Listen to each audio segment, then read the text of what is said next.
Okay, let's go. We can watch it. Ready? Let's go. I hate Twitter. I think about deleting mine all the time. What I don't like is the constant posturing that goes on there. People just can't seem to help themselves from pointing out what is good and what is bad, or how others are bad and you are good, to a point where it almost becomes fiction just to satisfy this need. And I don't mind that this happens. I understand that it does. But what annoys me most about it is that it gets rewarded. Through social media, we get likes, we get engagement by posting about certain things. It's very popular. A classic example could be J.K. Rowling changing the sexual identity retroactively on her characters as a way to posture for social virtue points. This, to me, is a good example because most understand that it's complete bullshit, but it's not always easy to tell what is genuine online. Contrasting this using sports as an example, previously we have for thousands of years rewarded the winners, the people who act, the ones who run the fastest, swim the fastest, score the most goals, etc., etc. We don't reward the ones who say they run the fastest. But thanks to social media, this has somewhat become backwards. You get rewarded for saying things that make you seem virtuous rather than acting on it. Obviously, this is not nearly to the same extent, but it explains why the site has become such a cesspool of opinion and how more often than not, the people who boast about being virtuous often reveals to be hiding the fact that through action, they are not. I feel like there's so many YouTubers I could call out. But what is virtue then? And what makes someone actually virtuous? Well, luckily, this was answered by ancient Greek philosopher Aristotle. According to Aristotle, the path that leads to virtue is also the path that leads to happiness or a happy life. I find it kind of humorous with the never-ending self-help books that exist that still tries to answer this question today, when it was answered over 2,000 years ago by the ancient Greek word eudaimonia. What does this mean? Keep watching. We'll explore. Please watch. First, I just want to say, I think it's so fucking cool. The more I study ancient Greek philosophy, the more I'm just amazed by it. First, we had Socrates, one of the arguably greatest philosophers of all time, who taught, using that word loosely, by the way, Plato, my favorite philosopher, or an amazing writer. And Plato then created his famous school, the Academy, which Aristotle then enrolled in. And Aristotle has been described as the great, the one philosopher. I mean, what a lineage. But wait, it goes on. Aristotle also taught Alexander the fucking Great. I didn't know this. How insane is this? The guy that took over the fucking world. Anyhow, in the book Nicomachean Ethics by Aristotle, it wasn't actually written by Aristotle. It's notes taken down from his lectures by his son, Nicomachean. Some argue this is the most important work of philosophy ever written. And in it, we get the answer, what is virtue? According to Aristotle, virtue is habit. What this means is that it can't be taught. You can't teach someone how to be a good person or how to act the right way. Instead, it's something that comes through practice. Okay. One good act doesn't make you a virtuous person. Instead, it's something that you have to keep practicing through action and through habit can achieve. After reading this, I find myself looking at my own upbringing and how habit has shaped who I am. I never realized just how much of my whole life and my whole being is based on habit, my moral, my choices, all of this. If you strip down this idea of right action through habit, you could compare it to machine learning or self-taught AI, which actually works similar to how a human brain functions and learns, just in a massively simplified way. I wish my brain worked like that when I'm playing Jump King. That'd be fantastic. Then I could learn from my mistakes and not do the same ones again. Okay. For example, if a self-taught AI wants to learn how to walk, they need a motivating factor for that to happen. It could be moving from point A to B in the shortest amount of time, and that's the function that they need to maximize. When it learns, it tries different behaviors many times over and over until it finds the most satisfying path which achieves that function. Basically, developing habits of behavior to achieve their goal. So then, looking at as humans, what is our motivating function? What is it that drives us every day to get out of bed? And the answer, according to Aristotle, is happiness. Happiness is the root function for all our actions. If you make an example out of this, you could say, what if you won $100,000? What would you do with that amount? If you say you want to buy something materialistic like a car, you can then ask again, well, why do you want a car? You may answer, oh, to get from point A to point B. Well, why do you want to go from point A to point B?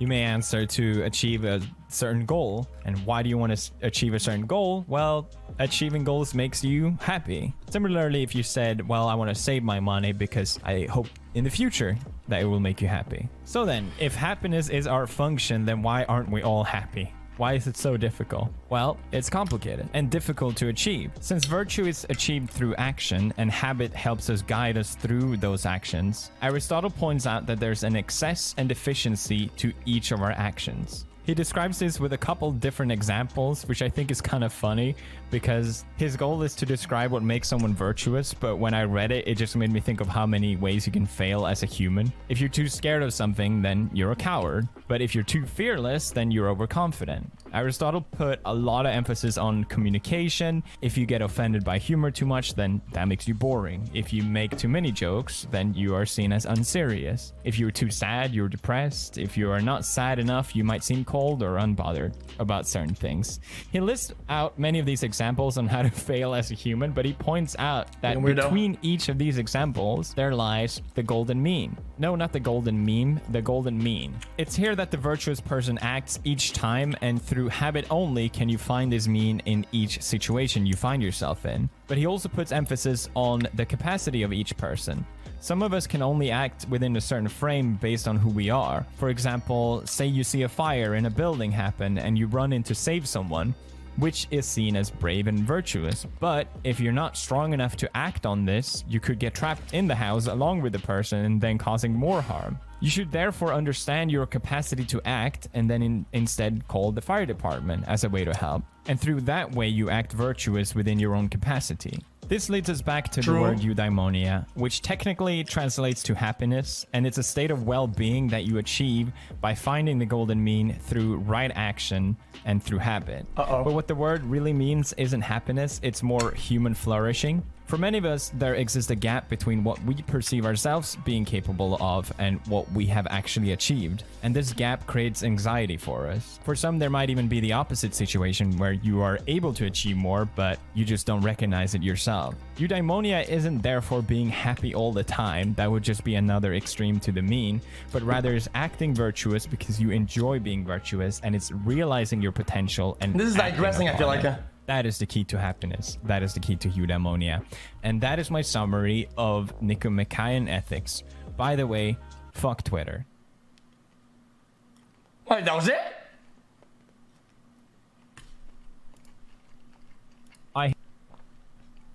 Guys, that was like year one philosophy, wasn't it?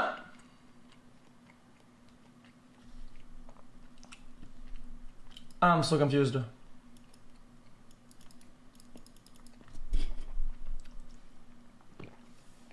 Jeez, dude. Shut the fuck up. Why are you telling me to shut the fuck up, dude? I'm just saying. That just felt like... Are you going to play League of Legends again, chat? That just felt like year one philosophy. Because where I live, for some reason, we have 3 forced fucking semesters of fucking philosophy, and it's really annoying. I feel like a good example of that. A good example of that was a treasure mix, by the way. You know, like Jeff Bezos, like donating like hundreds of millions of, I don't remember how much was it to like to the homeless or something. It was 100 mil, and everybody got mad. I don't understand why they're mad. Literally not useful. Taxes. So in that case, would have been better than to not donate. Is that like the conclusion? Would have been better to simply just not donate. You pay the taxes. No. Guys, yeah, I think you have it all wrong. What you're saying is that when someone is overall wrong, they can't do right. Know anything about that. I think that this mentality overall breeds trash, and we don't really get anywhere with that mentality. I feel like that's my take. I feel like if somebody is actually evil, locking him into a place where they can't do good means that they can only do worse. Ultimately, we're not getting anywhere with that mentality. I feel like it's just kind of damaging as like a life philosophy. Chat, don't get me mad, okay? Chat. Don't get me wrong about this, okay? Okay, what daily dose, okay? All I want to see is this. Ready? Okay. You have your person, okay? This is meet we'll call this guy Roger. Okay, this is Roger. Fuck Roger, by the way. Fuck this guy. Here's what Roger does.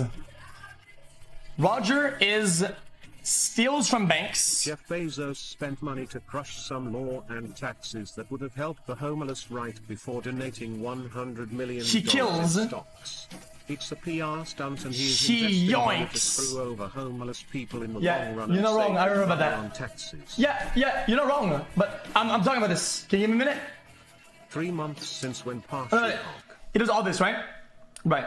And then people hate him. I hate Roger. You hate Roger, right? Because he does these 3 things that are really bad, right? Point A, 19 months. point B. Streams. Fuck Roger. This is so fucking annoying, dude. We all agree with this?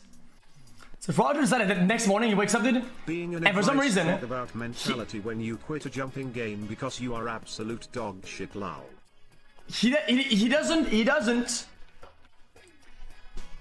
tweet about it. He doesn't do anything. He just says, fuck it, dude. I'm gonna give $10,000, let's say,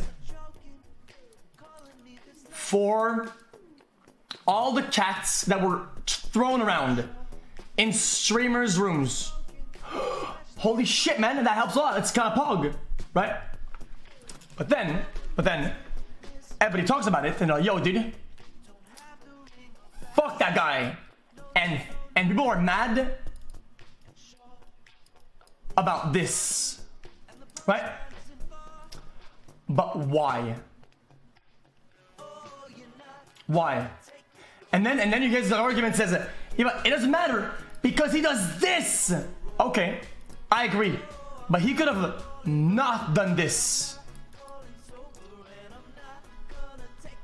So we're supposed to say that the 10K is bad because the person is bad? I don't understand it. Okay, even if it's stolen money, he could have kept it. Roger could have kept it, but he gave it instead. Shouldn't we kind of just, you don't have to say that it's good, but let's say that it's bad. They could have kept it, right?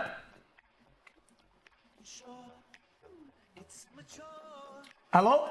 Guys, I'm asking. It's a question. The person could have kept it, but instead, they didn't. So how is that bad? Inherently.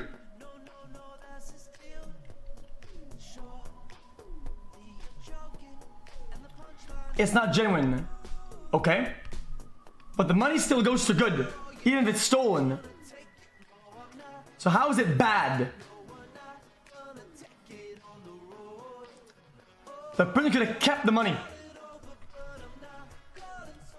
Well, the act itself is not bad. People know he's full of shit. He pays taxes and employees well. Okay, guys, I have no take here. All I'm trying to say is, why are you mad about the action itself? Be mad about the person. Be mad about what they do. Be mad about whatever the fuck bad they do. Be mad about all of it. Or even be mad to the point where you don't underline this.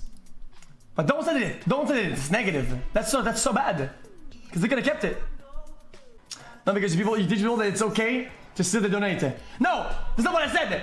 I said you can ignore it, not bring it up. You cannot reward it. You cannot say, yo, you cannot applaud. You cannot reward the behavior.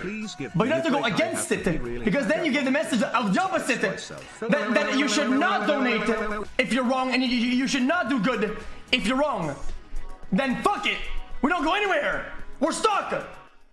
We're broken. Am I yelling? I think it's stupid. 9 months Pope Champ xQcOW. You're saying that if we reward the action, then we're saying, yo, dude, it's okay to do this, right? If you do this, right? And I'm like, okay, that's good then. But at the same time, if you act negatively towards it, you say that somebody who does this should not do this. Therefore, locking an evil person into only doing evil, then we don't get anywhere. We're going nowhere. We're literally going nowhere. We're stuck there. To a group of degenerates who have never studied it or never paid attention in their classes cause they thought it didn't matter. Who cares? Shut up, Schnozer. Okay. Okay, well, Let's get back to doing a mindless reacting dog shit.